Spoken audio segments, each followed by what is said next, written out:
जब भी संत या भगवान अवतार लेकर आते हैं, पहली बात तो चूंकि मीरा उत्सव चल रहा है,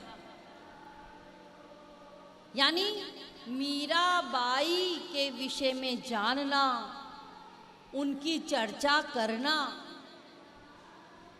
और उनके इष्ट देव भगवान श्री कृष्ण की चर्चा ना हो तो उत्सव अधूरा है। सर्वप्रथम यह जानना है कि मीराबाई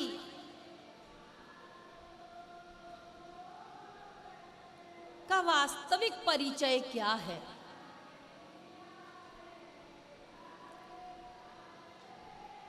यह परम सौभाग्यशाली मेड़ता के निवासी हैं। मेड़ता के निवासी साधारण भाग्यशाली नहीं है, अत्यंत भाग्यशाली हैं।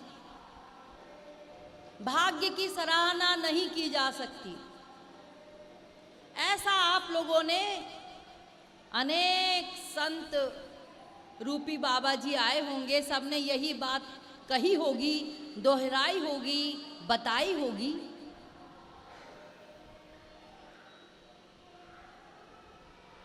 क्यों हम भाग्यशाली हैं? मैं भी अपने आप को परम सौभाग्यशाली मानती हूं कि मुझे इस उत्सव में आने का सौभाग्य मिला है।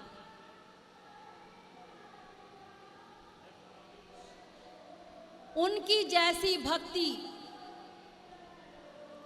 उनका जैसा त्याग, उनका जैसा वैराग्य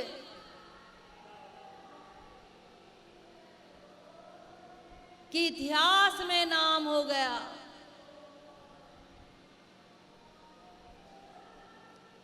और अवतार लेने के लिए उन्होंने इस पावन भूमि को चुना, इसलिए सब सौभाग्यशाली हैं मेड़ता के निवासी।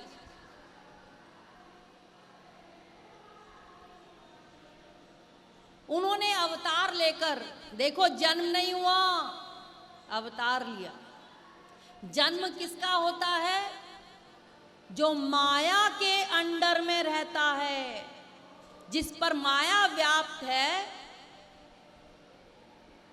जो संसारी विषय भोगों में, कामनाओं में, इच्छाओं में, तृष्णाओं में व्याप्त है, जिन पर माया का आधिपत्य है, माया ने जिसको गवर्न कर रखा है, ऐसे लोगों पर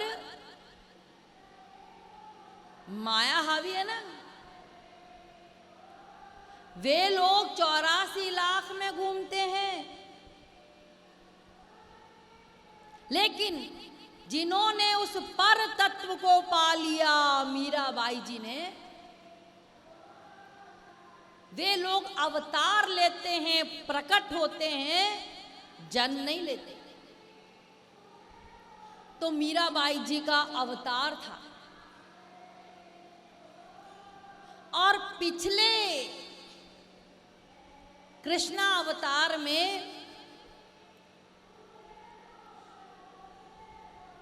वे एक गोपी थी जिनका नाम माधवी था, लेकिन किसी कारणवश भगवान से प्यार हुआ। लेकिन कब? जब भगवान चले गए मथुरा, तब प्यार हुआ।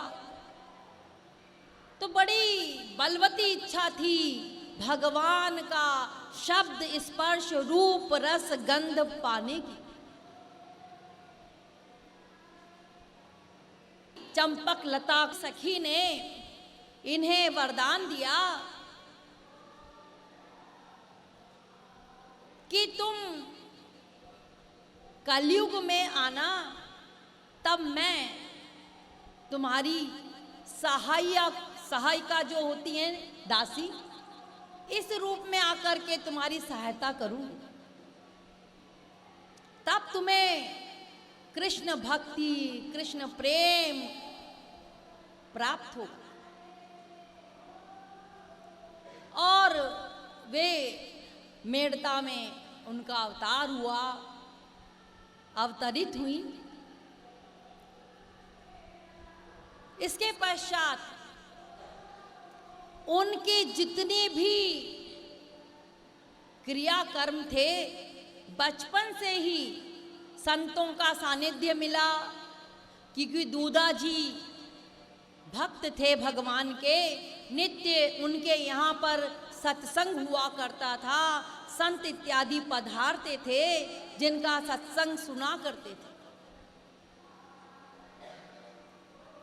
और मीराबाई जी को चूंकि बचपन से ही सत्संग का वातावरण मिलने से, संतों का संग करने से जो भक्ति का अंकुर था, वो पौधा के रूप में बढ़ने लगा। धीरे धीरे इतना बड़ा कि जब भी मीराबाई रोती तो उनके दादाजी दूधाजी महाराज उन्हें यहीं चार भुजा जी के मंदिर में लाते, तो चार भुजा जी को देख करके हंसने लगती, किलकारी मारने लग जाती। इससे प्रतीत होता है कि उन्हें भगवान से कितना प्यार था, कितना स्नेह था। यही प्यार बढ़ते बढ़ते, संतों का संग मिलते मिलते, एक दिन उनके मन में ये विचार आया कि भगवान की तरफ किस प्रकार से बढ़ा जाए, क्या किया जाए।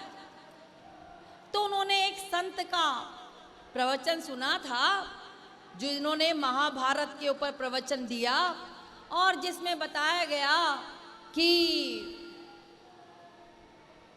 युधिष्ठिर जी ने जब यज्ञ किया तो उस समय उन्होंने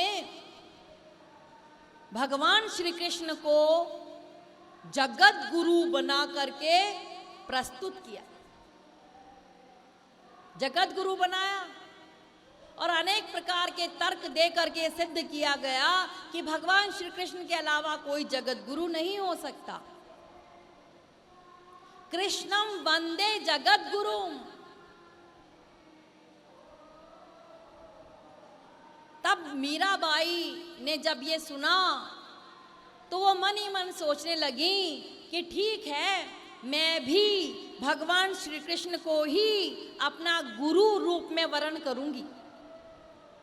लेकिन फिर उन्होंने संतों के मुख से सुना कि गुरु तो प्रत्यक्ष होना चाहिए, जो हमारे प्रश्नों का समाधान कर सके, जो हमें ईश्वर की तरफ ले जा सके, जो हमें ईश्वरी संबंधी हमारे जितनी भी जटिल से जटिल शंकाएं हैं उन सब का समाधान कर सके, ऐसे गुरु की आवश्यकता है। फिर उन्होंने सोचा कि क्यों ना मैं भगवान से ही कहूं कि गुरु पूर्णिमा के दिन जो भी संत मेरे यहाँ पधारेंगे, मैं उन्हें आपका ही भेजा हुआ संत मान करके उसे गुरु रूप में वर्ण कर लूंगी। और मीराबाई इनके यहाँ पर संत रैदास जी आए, उन्हें देख करके मीरा को बहुत अच्छा लगा। मन ही मन सोचने लगी कि यही मेरे गुरु हैं, भगवान ने इन्हें ही मेरे लिए भेजा है। और संत रैदास जी से बोली कि मुझे आपको गुरु रूप में वर्ण करना है। संत रैदास जी ने कुछ नहीं कहा और मुस्कुराने लगे। इसके पश्चात मीराबाई ने एक भजन सुनाया।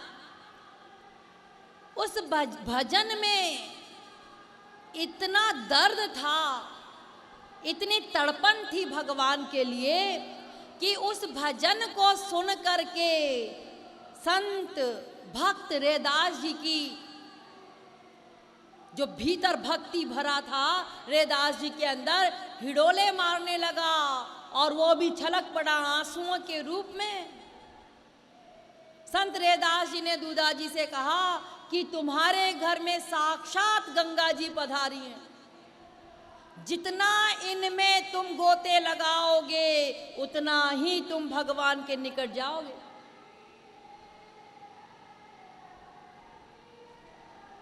तो मीराबाई ने कहा कि मुझे कुछ प्रसादी दे दीजिए आप अपनी। तो संत रैदास जी ने अपने गले से माला उतार करके दे दी। उस माला को मीराबाई जी ने अपने गले में प्रसाद स्वरूप समझ के गले में धारण कर लिया। उसके पश्चात रैदास जी का एक तारा जो बजाते थे, भजन किया करते थे, उस तारे की तरफ देखा, एक तारे की तरफ। तो संत रैदास जी समझ गए कि इसे और भजन गाना है, तो अपना एक तारा दे दिया मीराबाई जी को कि लो भजन सुनाओ। और वो अपना भजन सुनाने लगी। डूब गई भजन में, भगवान में डूब करके भजन सुनाया। खाली वाणी से नहीं, हम लोग जो भजन गाते हैं ना, वो क्या करते हैं, खाली वाणी से गा देते हैं। उसको तो चिल्लाना कहते हैं और इंग्लिश में नॉइज पॉल्यूशन कहते हैं। वो पॉल्यूशन है। तो वाणी से नहीं, भीतर से डूब करके भगवान में तल्लीन हो करके उनका रूप ध्यान करते हुए, उन्हें साक्षात सामने मानते हुए और फिर भजन गाया करती थी। उन्हें होश नहीं रहता था अपना। और हम लोग क्या करते हैं, हम लोग तो आंखें फाड़ फाड़ के भजन गाते हैं, सबको देखते हैं, सब देख रहा है कि नहीं देख रहा। कौन नहीं देख रहा तो और जोर से गाओ।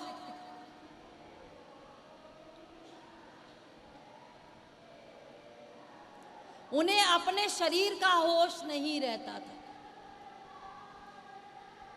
लोग सोचते थे कि ये बनावट करती हैं, ये आडंबर करती हैं, ये पाखंड कर रही हैं। यहां तक कि उनके पीहर पक्ष ने भी यही बात कही। लेकिन मीरा अपने कदम पीछे नहीं हटाए, आगे बढ़ती गई कि जिसको जो बोलना है बोले, मैं तो अपने प्रभु से प्यार करूंगी। एक बार किसी की शादी हो रही थी तो उन्हें बता दिया गया कि ये बींद है, शादी करने जा रहा है।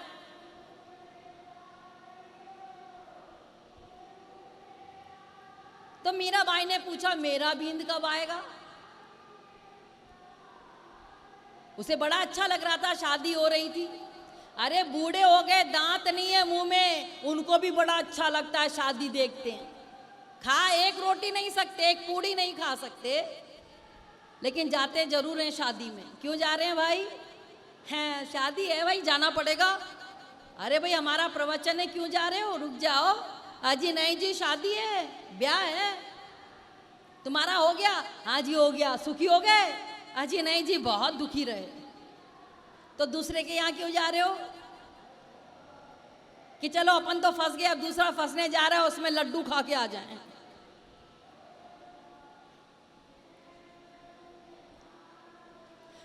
तो देखो जो बूढ़े हो जाते हैं उनको भी शौक है दूसरों की शादी का। तो मीराबाई तो छोटी सी थी, उनको बड़ा अच्छा लगा देख करके। तो उन्होंने पूछा भाई मेरा बींद कब आएगा?